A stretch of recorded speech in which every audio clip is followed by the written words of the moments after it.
Thank you very much, Mr. Chair, and thank you all for being here to testify today. I appreciate all of your work. You know, I'm a supporter of local news. I think it's valuable, and I think we need it. I think there's a hunger in our society for just plain, unbiased news. You know, I talk to people all the time, and they're like, I've turned off the TV. I don't even watch that anymore. It just irritates me, you know? And people are just fed up. Their blood pressure is too high. And I even look around, I'm like, what is the truth? What is the truth? It's just all opinions. And so I want that. But if my taxpayer dollars and my constituents' taxpayer dollars are paying for NPR, then it should be unbiased. That's the point.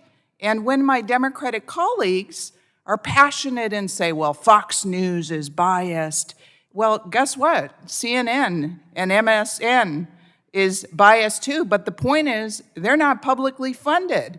That's the reason we're here. We're here because we're talking about taxpayer dollars, and when my Democratic colleagues say this is a waste of time, we shouldn't be talking about this, yes, we should. We're funding this.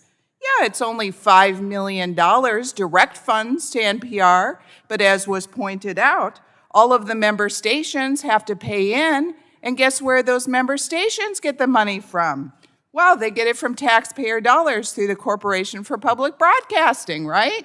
And so don't tell me it's just $5 million. It's a heck of a lot more taxpayer dollars than that. And so my first question is for Mr. Graham. Mr. Graham, what accountability measures should be implemented to ensure NPR provides impartial coverage and serves a broader audience? Yeah, I mean, I think this has been the whole problem, as the chairman was saying, that the legislature doesn't want to sit there and listen to it. I think that a more regular hearing process would be important. It would be good for Catherine Marr to actually have to come up here and say, please explain to us why you decided the Hunter Biden laptop wasn't a story. You know, the executive that decided this, that it was a pure distraction, is now the editor of USA Today. He got promoted for that kind of news judgment. I'm not sure, other than some oversight hearings, I'm sure we don't want to have members of Congress do what we do and sit here and count minutes and seconds.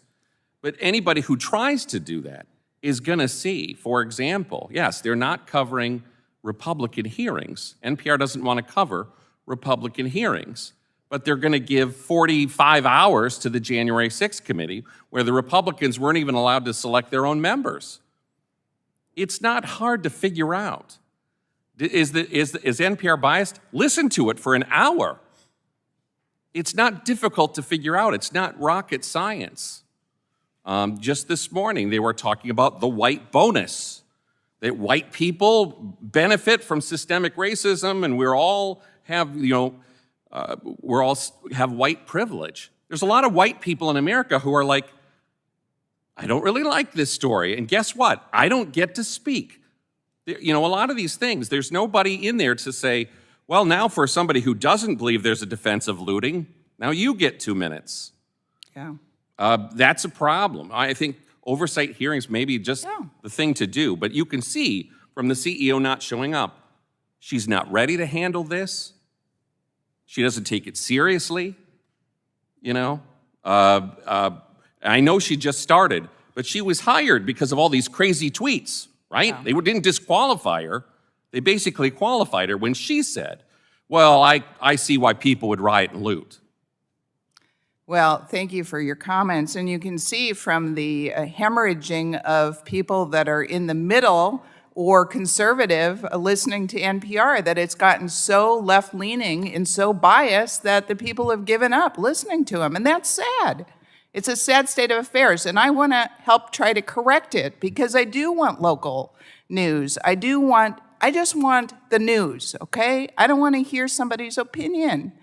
And so, Mr. Irwin, you're with the Taxpayer Union, is that? Americans for Tax Reform. Thank you, I'm sorry.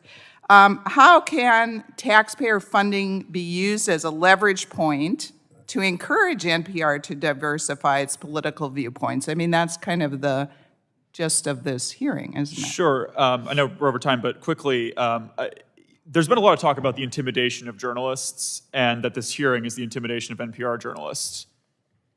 There's some truth to that. You know why? Because it's federally funded, and this committee has leverage over the news coverage that NPR is going to be capable of producing. That is wrong in a free society. In a democracy, you do not have state media. That is a dystopian, totalitarian, Iron Curtain style system. But what can be done to reform? I think that these other two witnesses have mentioned some great suggestions.